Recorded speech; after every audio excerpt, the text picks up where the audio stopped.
como lo había anticipado en el segmento anterior de presentación de nuestros invitados, la ex ministra de Educación y consultora de educación, la doctora Jacqueline Malagón, el doctor Darwin Caraballo, quien es director general de Educa, y la educadora Margarita Jensen. Muy buenas noches, gracias por aceptar nuestra invitación. El tema de esta noche es: ¿debemos volver a las aulas? ¿Es tiempo ya de regresar a la escuela? Jóvenes, ¿qué me dicen? ¿Es tiempo de volver a la escuela? ¿Quién tú quieres que empiece? Buenas tardes. Buenas tardes. Desde el más chiquito al más grande, el más joven. Así que doña Jacqueline comienza. Porque el más viejo ya habló, que soy yo. No, la más vieja soy yo. Doña Jacqueline. ¿Qué opina usted? ¿Debemos volver a las aulas? Bien, gracias. Doña Jacqueline o doctor Darwin. Bueno, pues yo primero quiero reconocer el gran trabajo que ha realizado el Ministerio de Educación con la estrategia de Aprendiendo desde Casa, Preservando la Salud. Ante la situación que tenemos, realmente había que buscar una forma de llegar a nuestros niños y jóvenes y se ha buscado, se ha logrado con docentes extraordinarios que han realizado un trabajo excepcional en poco tiempo, realmente una labor que hay que reconocer. Y creo que con ese punto de partida, o sea, reconociendo ese trabajo ante la realidad que tenemos, ¿verdad? De la pandemia y de los riesgos, pues sí, definitivamente que es una estrategia interesante que está llegando, pero tenemos que reconocer que la labor de la escuela como no se limita a lo académico y que realmente en la escuela también se suplen muchas necesidades que en este momento, pues obviamente los estudiantes, los docentes, pues se están perdiendo, aparte de los riesgos que representa, a pesar de la iniciativa y del reconocimiento, hay muchos riesgos y preocupaciones, porque la modalidad distancia es distinta a la modalidad presencial.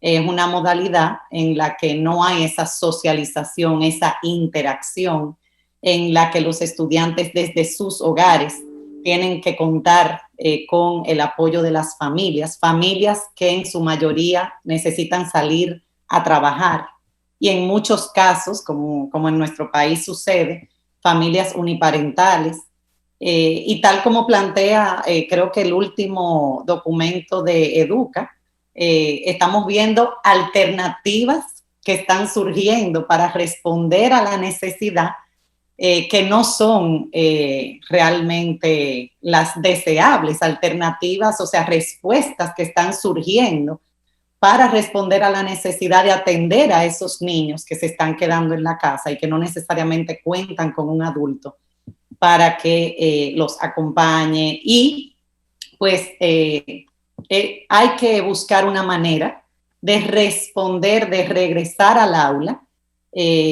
tan pronto se pueda, tomando obviamente las medidas y siguiendo los protocolos. Y como veíamos, bueno, tuve una reunión esta mañana con un director de colegios en España, país que ha tomado la decisión de mantener las aulas abiertas, o sea, de seguir con la presencialidad como muchos otros países. Y decía, planteaba que una escuela para volver a la presencialidad tiene que prepararse a nivel sanitario, o sea, tiene que cumplir o sea, tiene que haber toda una estrategia a nivel organizativo, pero también a nivel pedagógico para poder ir reintegrándose en un modelo incluso híbrido, porque vamos a tener todavía estudiantes, ¿verdad? Y docentes que van a tener que quedarse en la casa, van a surgir casos como bueno, de hecho ellos. Pero la pregunta es, apenas tenemos un mes de iniciado el año escolar. Mucha gente entiende que el tiempo es demasiado corto para llegar a conclusiones con relación al éxito o no éxito del programa. pero escuché una declaración o leí una declaración en un medio de comunicación, no sé si fue mal citado, creo que del doctor Darwin Caraballo, que hablaba de febrero como una fecha potencial para regresar a las aulas, y se le atribuía una frase que me llamó mucho la atención: antes de que sea tarde. Parecía un poco como que había que salvar lo que ya se había comenzado a hacer. Esa fue la impresión que dio esa frase. ¿Qué me dice, doctor? Y luego a la doctora Jacqueline Malagón. Bueno, muchas gracias. Buenas saludos para todos, tanto para la doctora Margarita Heinze como para la querida y admirada doctora Jacqueline Malagón, y por supuesto para usted, doctor Miguel Guerrero. Coincidimos plenamente con lo que acaba de decir la doctora Heinze. La verdad que yo pudiera suscribir cada palabra de las que ha mencionado Margarita. Entendemos que la educación ha cambiado para siempre, como ha cambiado la sociedad como la conocemos con esta pandemia. Estamos en un cambio de época, claramente, que ha venido a modificar las estructuras sociales de diversa índole. Pensemos en el trabajo, cómo ha modificado, pensemos en los programas televisivos como el que usted hace históricamente, cómo ahora se hacen a través de estas metodologías y estas tecnologías. Y obviamente la educación se ha visto afectada. La propuesta que Educa ha planteado tiene que ver con reconocer el valor, la valentía y la audacia de las autoridades actuales que han decidido seguir adelante a pesar de la adversidad, y que la educación no se detuviera con pandemia. Eso algunos países de la región lo resolvieron muy fácil, como Argentina, decidieron cerrar su calendario escolar y los estudiantes hoy no tienen educación más que algunos colegios privados que tienen acceso a formación virtual. De modo que eso es algo muy, muy a destacar. Pero para que este modelo pueda funcionar bien, hay que agregarle ese elemento central que mencionaba Margarita, que es la formación integral de la persona, que va más allá del conocimiento de una asignatura o de un área de estudio. Tiene que ver con la formación de la ciudadanía, el trabajo con las emociones de los niños, de las niñas, y esto implica presencialidad y contacto. Y al final del día estamos frente a una situación de riesgo. Es evaluar los riesgos. ¿Los niños se pueden contaminar y contagiar? Sí, es efectivo, hay que ser claro. Lo hacen poco, menos del 5%. Cuando lo hacen, el 41% es asintomático y el 59% restante con cefaleas mínimas o algunas diarreas ocasionales.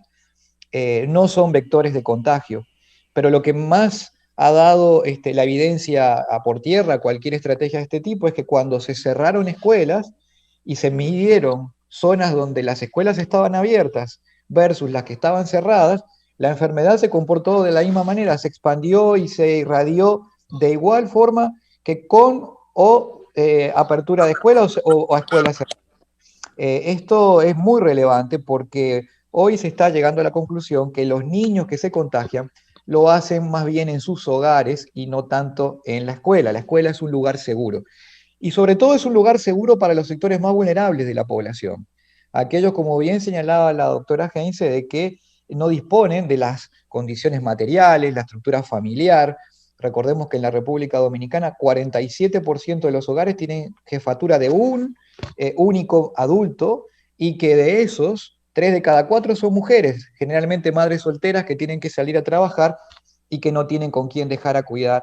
Y además el hacinamiento, en casuchas viven 10 y 15 personas. Y esto hay que matizar ese análisis de riesgo, siempre, como bien dice la doctora Heinze, bajo protocolos de seguridad. Educa nunca ha planteado la contraposición, la exclusión de un modelo frente a otro. No se trata de que sean mutuamente excluyentes.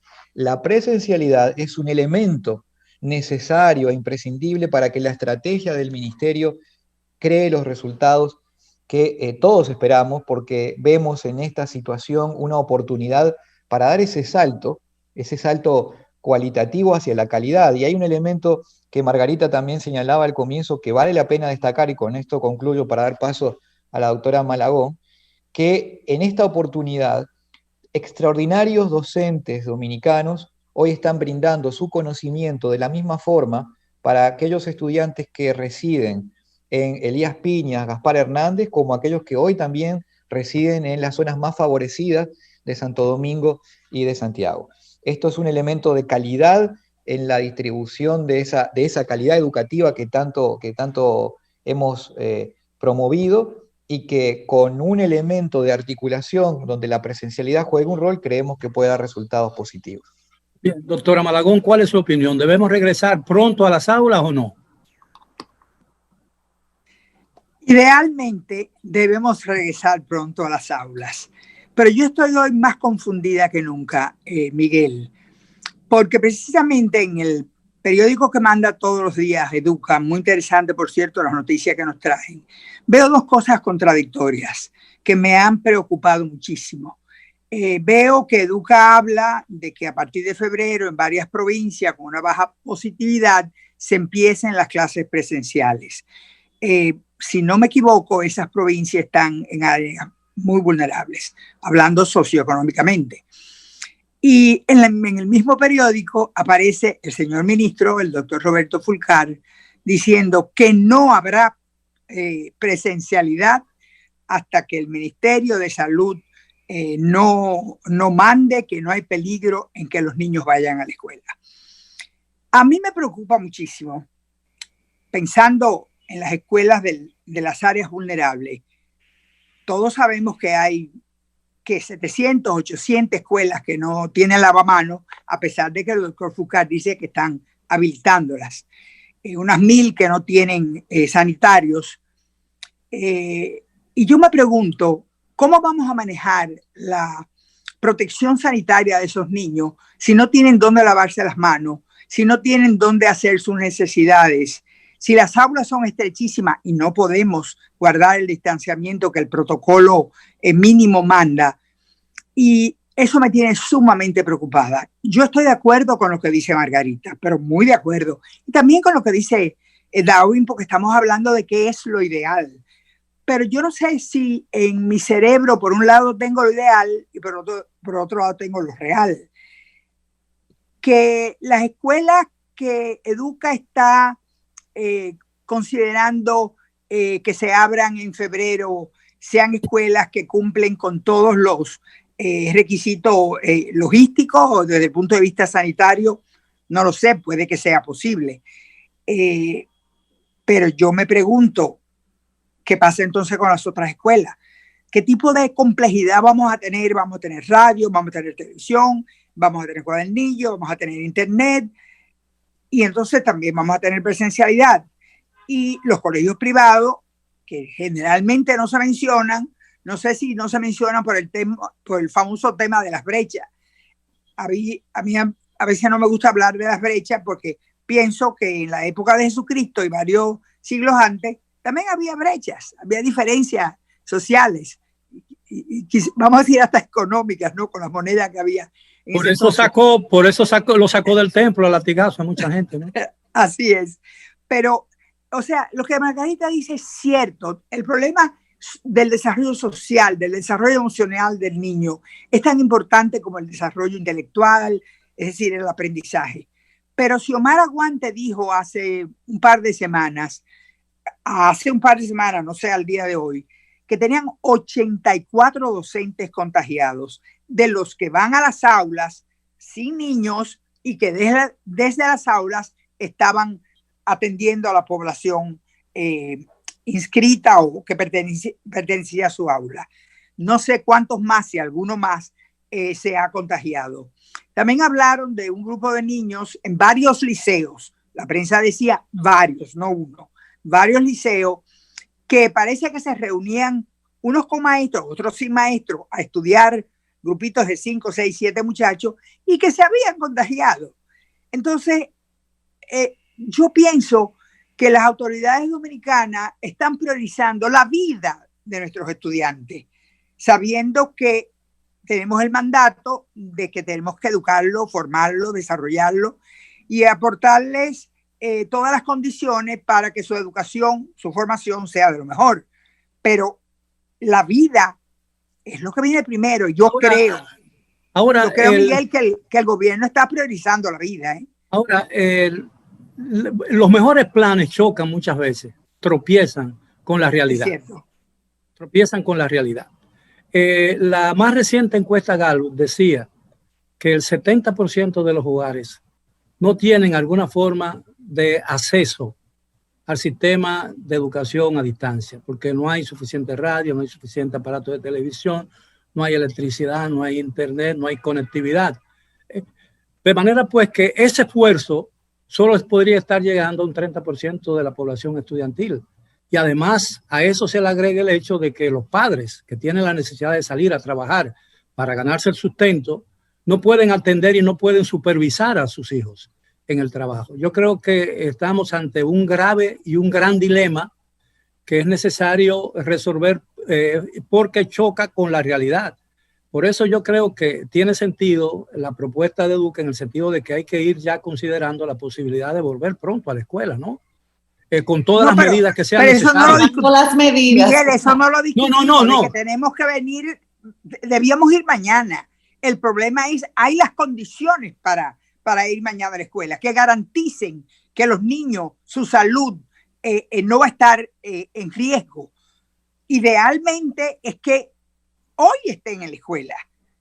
Pero yo me pregunto, y le pregunto a Margarita y le pregunto a Darwin, con los dos he trabajado, ¿qué va a pasar en la gran mayoría de las escuelas que no tienen las condiciones físicas? Ahora, doctora, el costo de la educación a distancia o virtual, como le llaman a muchos, es muy superior al costo que tendría la adecuación con todos los protocolos de los planteles escolares existentes en el país.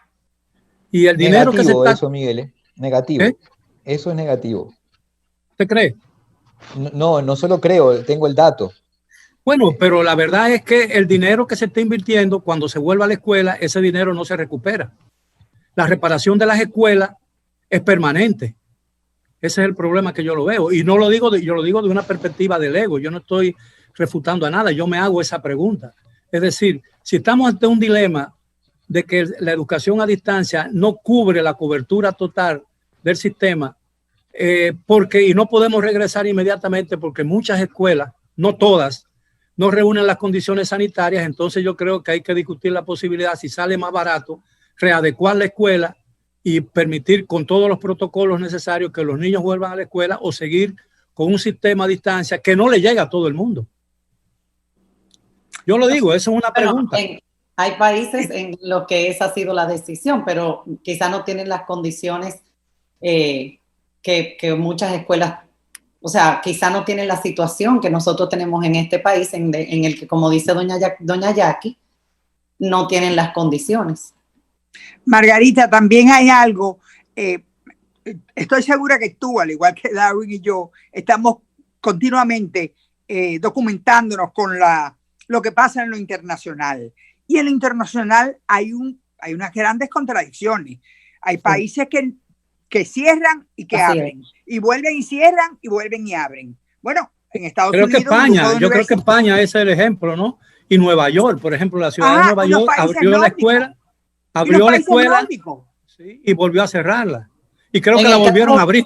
En el caso de España se ha mantenido abierta, pero sí definitivamente la experiencia ha sido que han tenido que responder han tenido que recurrir a un modelo híbrido. ¿En qué sentido?